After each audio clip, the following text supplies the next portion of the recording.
తాకట్టులో ఉన్న బంగారం అమ్మాలనుకునే వారి ఇన్ఫర్మేషన్ ఇస్తే దాని వాల్యుయేషన్ బట్టి మీకు కమిషన్ కూడా ఇస్తుంది గోల్డ్ హబ్. నమస్తే, వెల్కమ్ టు మనం టీవీ. నేను వలి. బెంగళూరు ఫామ్ హౌస్ లో రేవ్ పార్టీ కలకలం రేపిన విషయం తెలిసిందే. ఆ రేవ్ పార్టీలో తెలుగు సినిమా ఇండస్ట్రీకి సంబంధించిన కొంతమంది నటులు, రాజకీయ నాయకులు కూడా అందులో పార్టిసిపేట్ చేసినట్టుగా తెలుస్తోంది. ముఖ్యంగా ఎప్పుడైతే ఈ వార్త బయటకు వచ్చిందో ఆ వార్త రాగానే కన్నడ మీడియాలో తెగ ప్రచారం జరిగింది. తెలుగు ఆర్టిస్టు హేమ ఇందులో ఉన్నారు అని చెప్పి ప్రచారం జరిగింది. ఈ ప్రచారం జరిగిన వెంటనే మళ్ళీ ఒక వీడియో రిలీజ్ చేశారు హేమ. ఇందులో ఆమె క్లారిటీ ఇచ్చే ప్రయత్నం చేశారు. బెంగళూరు రేవ్ పార్టీకి సంబంధించి కొన్ని వార్తలు వస్తున్నాయి. ఇటు కన్నడ మీడియాలో కావచ్చు, తెలుగు మీడియాలో కావచ్చు, నేను ఆ రేవ్ పార్టీలో పార్టిసిపేట్ చేసినట్టుగా దుష్ప్రచారం చేస్తున్నారు. కానీ నేను ఆ రేవ్ పార్టీలో పార్టిసిపేట్ చేయలేదు, నేను హైదరాబాదులో ఉన్నాను అని చెప్తున్నారు. ఒకసారి ఆ వీడియో కూడా మీకు ఇక్కడ చూపించే ప్రయత్నం చేస్తాను. నేను ఎక్కడికి వెళ్ళలేదు, నేను హైదరాబాద్లోనే ఉన్నాను. సో ఒక ఫామ్ హౌస్లో ఎంజాయ్ చేస్తున్నాను, చిల్ అవుతున్నాను. సో నా మీద వచ్చే న్యూస్ ఫేక్ న్యూస్. అది అక్కడ మరి ఎవరున్నారో ఏమో నాకు తెలియదు. సో అది ఫేక్ న్యూస్ అండి, అవన్నీ నమ్మొద్దు. Okay, thank you. అది అంటే బెంగళూరు రేవ్ పార్టీకి నాకు అసలు ఎటువంటి సంబంధం లేదు, నేను హైదరాబాద్లో ఒక ఫామ్ హౌస్లో ఉన్నాను, చిల్ అవుతున్నాను అని చెప్పారు. కానీ కట్ చేస్తే ఏంటంటే నటి హేమ చేసిందంతా డ్రామా అని అర్థమైపోయింది. ఎందుకంటే గంటల వ్యవధిలోనే బెంగళూరు పోలీసులు ఒక ఫోటో రిలీజ్ చేశారు. హేమ మా అదుపులోనే ఉన్నారు, హేమ రేవ్ పార్టీలో మేము సోదాలు చేసినప్పుడు అందులో మాకు దొరికారని చెప్పి చాలా స్పష్టంగా పోలీసులు కూడా ఒక ఫోటోను రిలీజ్ చేశారు. సో యాక్చువల్గా ఏంటంటే కన్నడ మీడియా, తెలుగు మీడియా తన మీద దుష్ప్రచారం చేస్తుంది, నా మీద పనిగట్టుకుని ఎవరో ఇట్లా ప్రచారం చేస్తున్నారు, దీన్ని ఎవరో నమ్మొద్దు, ఇది ఫేక్ అని చెప్పేసి ఏదైతే వీడియో పెట్టారో అదే ఫామ్ హౌస్ నుంచి, బెంగళూరులో ఉన్నటువంటి అదే ఫామ్ హౌస్ నుంచి నటి హేమ ఒక వీడియో తీసి పెట్టడం మీద పోలీసులు ఆగ్రహం వ్యక్తం చేశారు. ఏ విధంగా మీరు వీడియో తీసుకుని అట్లా పోస్ట్ చేస్తారు, ఇది కరెక్ట్ కాదు అని చెప్పి పోలీసులు తీవ్ర ఆగ్రహం వ్యక్తం చేసిన పరిస్థితి కనిపిస్తోంది. ఇక్కడ చూసారా, పోలీసులు ఈ ఫామ్ హౌస్లో సోదాల సందర్భంగా తీసుకున్నటువంటి ఫోటో పోలీసులు రిలీజ్ చేసింది.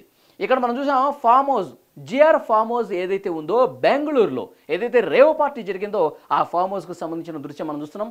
ఇక్కడ మార్క్ కనిపిస్తుంది కదా, ఈ చెట్లు, ఈ వాతావరణం, ఇక్కడే నిలబడి నటి హేమ ఆ వీడియోని రిలీజ్ చేసింది. నేను హైదరాబాద్లో ఉన్నాను, ఇక్కడ నేను చిల్ అవుతున్నాను, నేను ఫ్యామిలీతో ఉన్నాను, బెంగళూరు రేవ్ పార్టీతో నాకు సంబంధం లేదని చెప్పి ఇక్కడ నిలబడి చేసినట్టుగా చాలా క్లియర్గా మనకి పరిస్థితి అర్థమవుతోంది. సో నటి హేమ అక్కడ నేను ఇంతకుముందు ఏదైతే బ్యాక్గ్రౌండ్ చూపించానో సేమ్ అదే బ్యాక్గ్రౌండ్లో ఉండి ఆమె వీడియో రిలీజ్ చేసినటువంటి పరిస్థితి కనిపిస్తుంది. అంటే సో మీడియాను కావచ్చు, ప్రజలను కావచ్చు, పూర్తిగా తప్పుదారి పట్టించే దాంట్లో భాగంగా పోలీసులు కూడా తప్పుదారిలో పట్టించే విధంగా ఈ రకంగా వీడియో చేసినట్టుగా ప్రచారం జరుగుతున్న పరిస్థితి కనిపిస్తోంది. ముఖ్యంగా అసలు ఏం జరిగిందంటే బెంగళూరులో ఆదివారం అర్ధరాత్రి 1 గంట తర్వాత ఈ రేవ్ పార్టీ ప్రారంభమైనట్టుగా తెలుస్తుంది. మొత్తం 101 మంది ఈ రేవ్ పార్టీలో పార్టిసిపేట్ చేసినట్టుగా తెలుస్తుంది. ఇందులో నటీనటులు కొంతమంది ఉన్నారు, రాజకీయ నాయకులు కొంతమంది ఉన్నారు. హైదరాబాద్కు సంబంధించిన వాసు అనే వ్యక్తి ఇక్కడ బర్త్డే పార్టీ ఇచ్చినట్టుగా తెలుస్తుంది.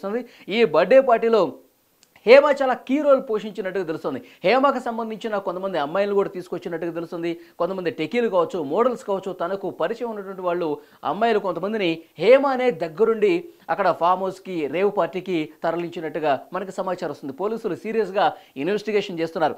ఎప్పుడైతే ఈ సమాచారం తెలిసిన వెంటనే పోలీసులు రైడ్ చేశారు.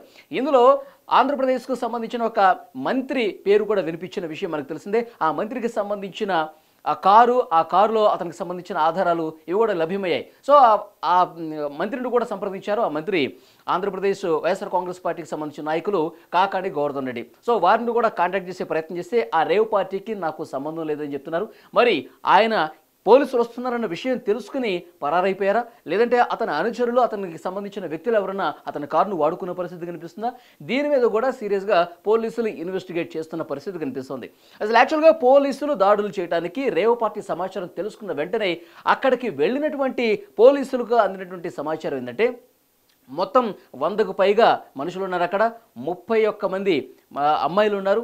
సో వీళ్ళతో పాటు కన్నడ ఇండస్ట్రీకి సంబంధించిన వాళ్ళతో పాటు, తెలుగు సినిమా ఇండస్ట్రీకి సంబంధించిన పాటు సాఫ్ట్వేర్ ఉద్యోగులు కావచ్చు, మోడల్స్ కావచ్చు, ఇట్లా చాలామంది ప్రస్తుతం పోలీసుల అదుపులో ఉన్నారు. సో యాక్చువల్గా నటి హేమ కూడా ఉంది. నటి హేమను కూడా పోలీసులు అదుపులోకి తీసుకున్న సందర్భంగా తీసుకుని పోలీస్ స్టేషన్కు తరలిస్తుంటే సో నటి హేమ ఒక చిన్న డ్రామా ప్లే చేసిన పరిస్థితి కనిపిస్తోంది. పోలీసులు పర్మిషన్ తీసుకుని లేడీ కానిస్టేబుల్స్తో నేను వాష్రూమ్కి వెళ్ళాలి అర్జెంటుగా అని చెప్పారు. సరే వెళ్ళరండి, వెయిట్ చేస్తామని చెప్పారు. తను వాష్రూమ్కి వెళ్ళినట్టే వెళ్ళి ఫామ్ హౌస్కి అటువైపున వెనక భాగానికి వెళ్ళి నేను ఎక్కడ ఏదైతే మార్క్స్ చూపించానో ఇదో ఇక్కడికి వెళ్ళి ఫోన్ తీసుకుని రికార్డ్ చేసిన పరిస్థితి ఉంది.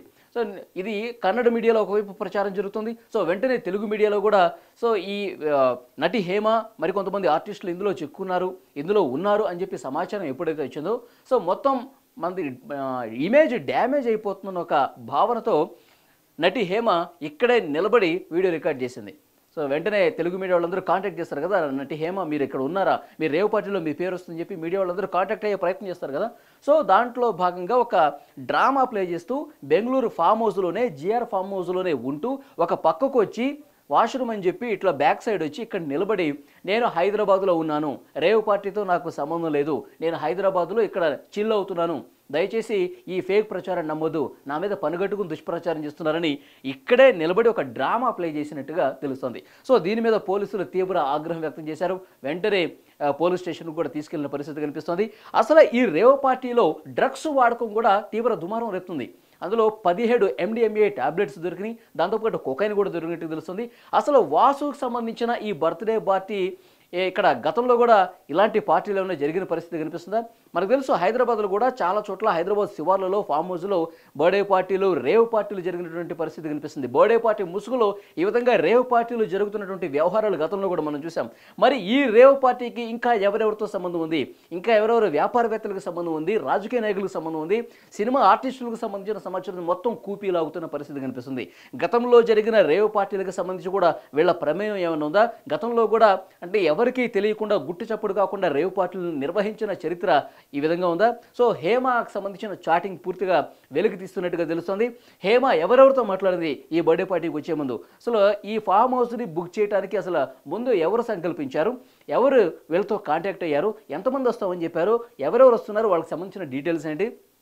సో గతంలో జరిగిన రేవ్ పార్టీలకు వీళ్ళకి ఏమైనా సంబంధం ఉందా? ఎందుకంటే ఇందులో డ్రగ్స్ కూడా ఉన్నాయి కాబట్టి డ్రగ్స్ ఎక్కడి నుంచి తెప్పించారు, ఆ డ్రగ్ పెడ్లర్ ఎవరు, ఎక్కడి నుంచి డ్రగ్స్ వచ్చినాయి, ఎటువైపు నుంచి ఎంతమంది వచ్చారు, వీటన్నిటికి సంబంధించి పూర్తి స్థాయిలో దర్యాప్తు చాలా సీరియస్గా ఇన్వెస్టిగేట్ చేస్తున్న పరిస్థితి కనిపిస్తుంది. ఈ మొత్తం వ్యవహారంలో చాలా కీ రోల్ నటి హేమ పోషించినట్టుగా మనకు అందుతున్నటువంటి సమాచారం. హేమకు సంబంధించి పూర్తి స్థాయిలో ఇన్వెస్టిగేషన్ జరుగుతుంది, చాలా సీరియస్గా ఇన్వెస్టిగేషన్ చేస్తున్నట్టుగా తెలుస్తుంది. ఇక్కడ ఆంధ్రప్రదేశ్ తెలంగాణకు సంబంధించిన పోలీసులతో కూడా సో టైప్ అయిపోయి బెంగళూరు పోలీసులు ఇంకా ఈ వ్యవహారానికి సంబంధించి అటు రెండు తెలుగు రాష్ట్రాల్లో ఇంతకుముందు ఏమైనా రేవ్ పార్టీస్ జరిగిన పరిస్థితి ఉంటే వాటికి సంబంధించిన డీటెయిల్స్, దాన్ని ఎవరు నిర్వహించారు, వాళ్ళకి వీళ్ళకి ఏమైనా సంబంధం ఉందా, ఎప్పటి నుంచి జరుగుతుంది, ఈ పూర్తి సమాచారం సేకరించే పనిలో ప్రస్తుతం ఉన్నారు. ఇందులో 15 కాస్ట్లీ కార్లు కూడా సీజ్ చేసిన పరిస్థితి కనిపిస్తుంది. ఆ కార్లలో పొలిటీషియన్కి సంబంధించిన ఆధారాలు కూడా ఉన్నాయి కాబట్టి సో ఇది చాలా పెద్ద వ్యవహారంగా బెంగళూరు పోలీసులు భావిస్తున్నారు. సో ఎంతటి వారున్నా సరే, ఇందులో ఎలాంటి ఆర్టిస్టులు ఉన్నా సరే, సో ఇందులో ఎలాంటి రాజకీయ నాయకులు ఇన్వాల్వ్మెంట్ ఉన్నా సరే చాలా సీరియస్ యాక్షన్ తీసుకుంటామని పోలీసులు చెప్తున్నారు.